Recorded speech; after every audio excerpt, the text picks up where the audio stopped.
Trump se vinga dos republicanos de Indiana que se recusam a jogar conforme suas regras. A lei dos direitos de voto é desmantelada pela Suprema Corte. As guerras de redistritamento estão a todo vapor. Elas podem simplesmente dividir este país.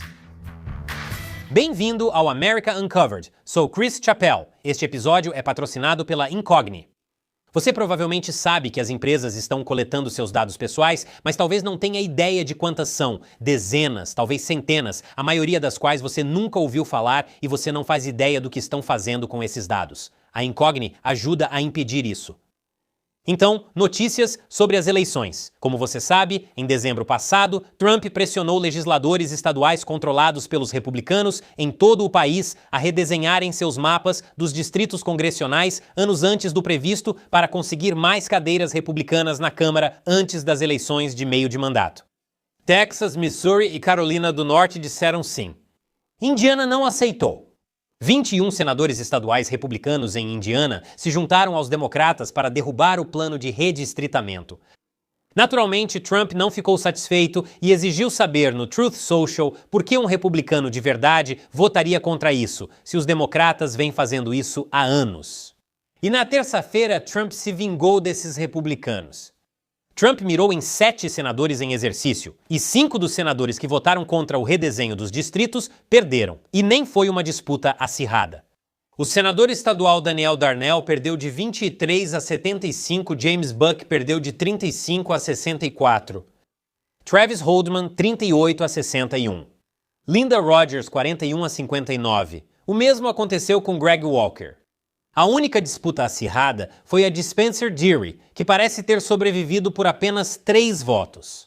E o único vencedor claro entre os alvos de Trump foi Greg Good, que derrotou seu adversário por 53 a 36. Os republicanos estão levando muito a sério a disputa sobre redistritamento. Mas não termina com Indiana. Na semana passada, a Suprema Corte emitiu uma das decisões sobre direitos de voto mais importantes em décadas. Em uma decisão de 6-3, a Suprema Corte praticamente destruiu a seção 2 da Lei dos Direitos de Voto de 1965. A seção 2 é a disposição que exigia que os estados desenhassem mapas eleitorais, dando aos eleitores de minorias raciais uma chance real de eleger seus candidatos preferidos. Agora, o caso começou na Louisiana, onde um tribunal federal havia decidido que o mapa do estado era discriminatório e ordenou que fosse desenhado um distrito adicional de maioria negra. Esses novos distritos enviaram 2 negros da Louisiana ao Congresso pela primeira vez na história do estado. No entanto, um grupo de eleitores autodenominados não negros entrou com uma ação, alegando que o mapa era uma manipulação eleitoral racial ilegal. A Suprema Corte concordou. E não só derrubaram o mapa, como o tribunal concordou em finalizá-la imediatamente para que a Louisiana pudesse redesenhar seu mapa a tempo para 2026.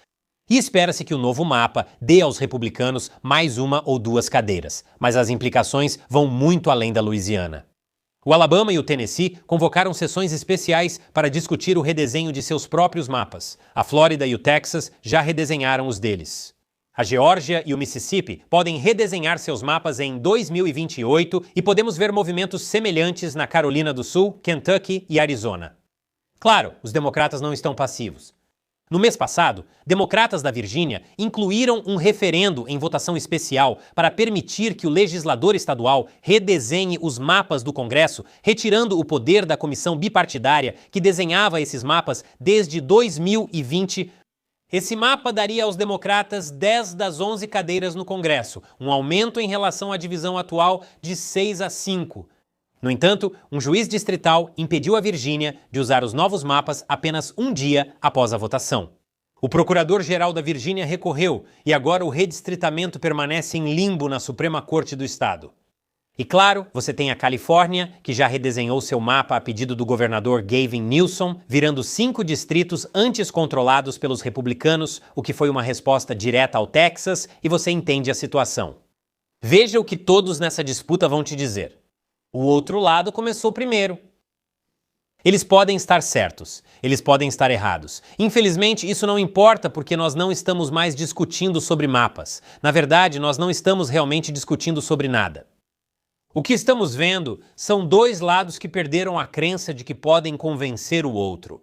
Então, em vez disso, todo mundo está tentando consolidar os lugares que já controlam e eliminar a concorrência. E essas disputas de redistritamento, sejam iniciadas pelo time vermelho ou azul, são tanto um sintoma quanto uma causa da polarização extrema que afeta este país. Isso está criando uma situação em que dois campos políticos estão separados por raça, classe e geografia, sem esperança de se aproximarem. Ao eliminar a própria ideia de distritos competitivos, os legisladores estão intensificando a visão extrema e inflexível que ambos os lados têm um do outro. Quando você concentra seus oponentes em poucos distritos e espalha seus próprios eleitores pelo restante, você elimina a pressão eleitoral sobre seus representantes para que eles agradem qualquer pessoa fora da base. O representante que vence uma cadeira com 30 pontos de vantagem, na verdade, não precisa conversar com o outro lado. Eles só precisam manter seus eleitores das primárias satisfeitos. Então, o que realmente está acontecendo é que os americanos estão se dividindo em dois grandes grupos, e essas manipulações dos distritos eleitorais estão reforçando esse processo. Profissionais de colarinho branco, trabalhadores de tecnologia, burocratas e imigrantes recentes se concentram nas áreas metropolitanas, tornando a Virgínia mais democrata. Trabalhadores de colarinho azul, comunidades industriais e aposentados vivem em cidades pequenas e áreas rurais. Um exemplo disso é a Flórida, que passou de um estado indeciso para um estado fortemente republicano. De certa forma, a política está se tornando menos ideológica. Em vez disso, elas dizem respeito a quem você é e onde você mora. E quando a política é tão pessoal, tão tribal, não há espaço para debate. Em vez disso, é uma corrida para ver quem consegue controlar os poucos estados decisivos que restam. Então, o que estamos vendo hoje é uma espécie de Kansas sangrento em todo o país.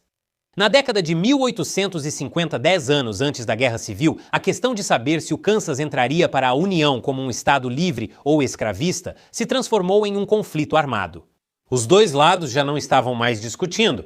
O Norte e o Sul estavam simplesmente tentando mover o máximo possível de seus próprios habitantes para o território, matando ou expulsando seus oponentes para determinar o resultado antes mesmo da votação acontecer. Agora, os Estados Unidos não está sangrando. Pelo menos ainda não. Parece que vivemos uma espécie de guerra fria interna. A lógica em torno da manipulação dos distritos eleitorais, lutar ou ser destruído, agora é a lógica dominante da política americana em todos os níveis, desde as primárias do Senado estadual até as indicações para a Suprema Corte. E para onde isso nos leva? Basicamente só existem 3 opções. A primeira opção é que um dos lados vença de forma decisiva.